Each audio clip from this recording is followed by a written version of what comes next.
Good afternoon and welcome back to the One Celtic Fans View. Lewis Palma has been making headlines down in Honduras. He has been making headlines down in Honduras, but all for the wrong reasons. There's been speculation down there that he's going to leave Celtic, and he said it's total BS. Anyway, make sure you hit the thumbs up and subscribe to the channel if you haven't already. Anyway, let's get into the Lewis Palma news. Let's look at Lewis Palma towards the end of last season, first of all. Lewis Palma did have quite a good few games for Celtic last season. He did play in the Champions League for Celtic. He played in the Champions League. He actually played 5 games in the Champions League, and he didn't see many games after the top 6 split.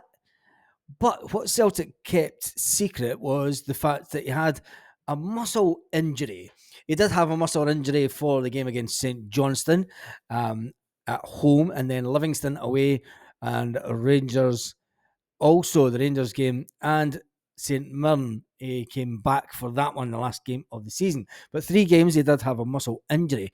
I can't remember if that was actually spoken about at the time or not. Now, the guy has scored a good few goals for Celtic, but let's face it, he was kind of, he's not a James Forrest, is he? And he does have a bit of growing to do as a player.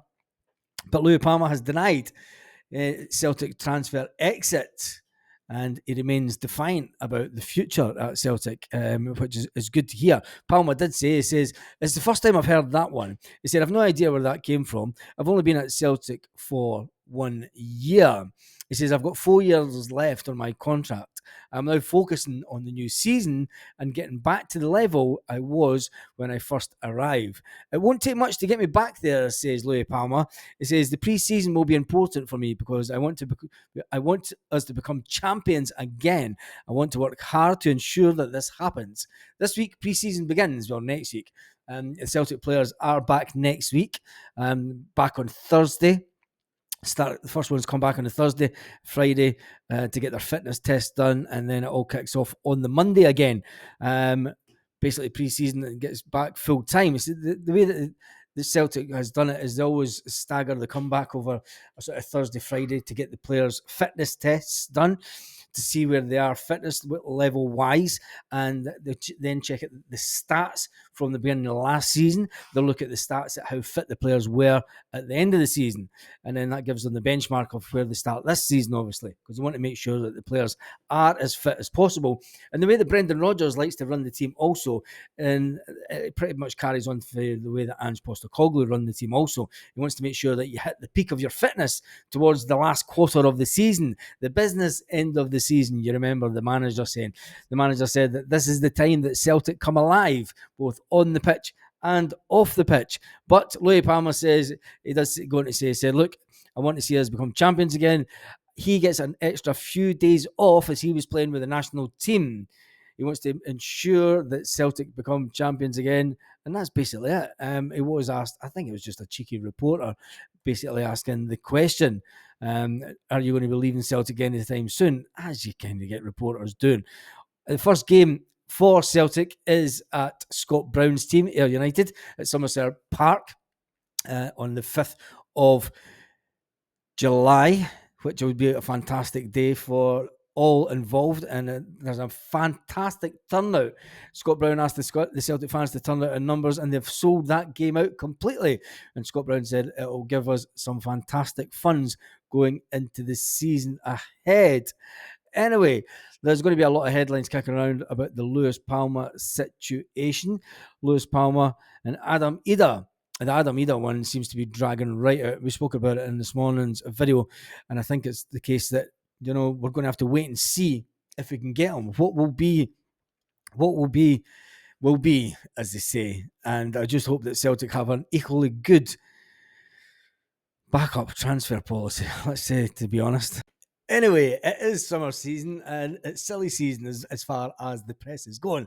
But there's a funnier thing going on in Scottish football, a wonderful funny thing going on in Scottish football, and that's the kind of bit of a cover-up by the one and only team across the road. They are putting out the situation saying that they have an issue with steel getting delivered. Yes, steel getting delivered from China or wherever it is that they are getting the steel delivered from. But the real reason, the real reason is the fact that Rangers fans can't hide anything, can they?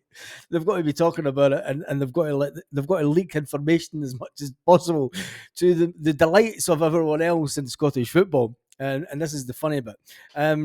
Through going yeah, you can actually see this if you're on Twitter. Somebody's went on to the follow site. Yes, that great Sevconian Rangers forum that's been on the go for quite a years. And there's one guy says there's been a crane on the pitch for a month on top of the grass at the Copeland end. The grass will be dead now, a bit like the old club. They've had to work on it, and they've started by now, I would imagine. Plus, the crane needed for the work to be finished, whenever that will be. The logistics of getting the crane in and out Ibrox each time there's a game due to be played is a non-starter. And then this bit's been highlighted. It's funny as I believe this asbestos rumour is genuine. I was told about that last Monday the 10th. For that reason, the delays, nobody else was talking about the delays, closure at the start of the season. So I don't fully believe the materials issue is the problem. Now, the thing is Ibrox was put in its current form in the 80s, I think. Yeah, it was the 80s because it wasn't. I mean, it's always been a ground with just 4 stands, and they basically just filled in the corner with stairs at one point, didn't they? But the building is that old. It doesn't surprise me that there was this asbestos used. It's even funnier. It is even funnier. The board were told the timelines were not achievable from the outset. The board went ahead anyway. The board had no contingency plans for the work not to be completed on time. The board are an effing shambles. Went on to say one contributor. The board are an effing shambles. This is the same board that they back time after time, and the board that changes now and again. And the fact is that the gift that keeps giving. From 2012 to 2024, the banter years continue, and Ibrox Stadium ain't falling down. It's asbestos town. Ibrox Stadium not falling down. It's asbestos town. That would have been a song back in the 80s. Anyway, it's good to see that. I'm going to try and get some pictures of this crane, the said crane that is. So Kaiser, if you're watching this, get me some pictures of this crane that's in at Ibrox and on the pitch. And yeah, it's funny as anything. It just makes you smile even that little bit more on this mid-season because it is sort of no season stuff, and I guess a bit boring just waiting around for Celtic to do something. Poke the baby. Is it still there? Is it still awake? Anyway, the big news is obviously some of the players will be back next Thursday. Thursday morning, we will be doing a live. It will start around about 8:45 Celtic Park time.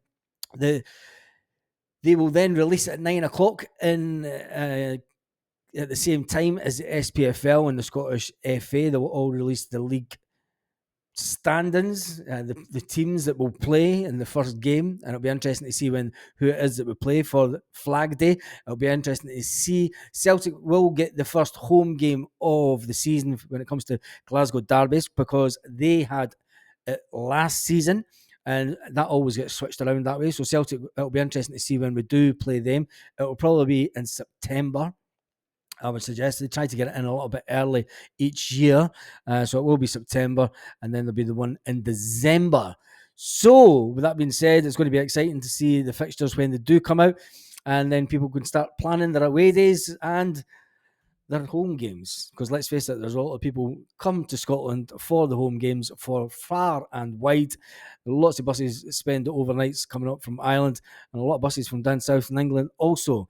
So it'll be great to watch that happening. And at the same time, some of the players won't be back in pre-season training, get their fitness test done, and then the majority will start coming back the week after. And then the ones that have been at the Euros gets an extended week and a bit before they're back in pre-season training. With only 1 week to go until players start coming back to Celtic Park, will we have a new goalkeeper? That is the $1,000 question. That is the $1 million. That's the £9 million question. In fact, it could be a £15 million question.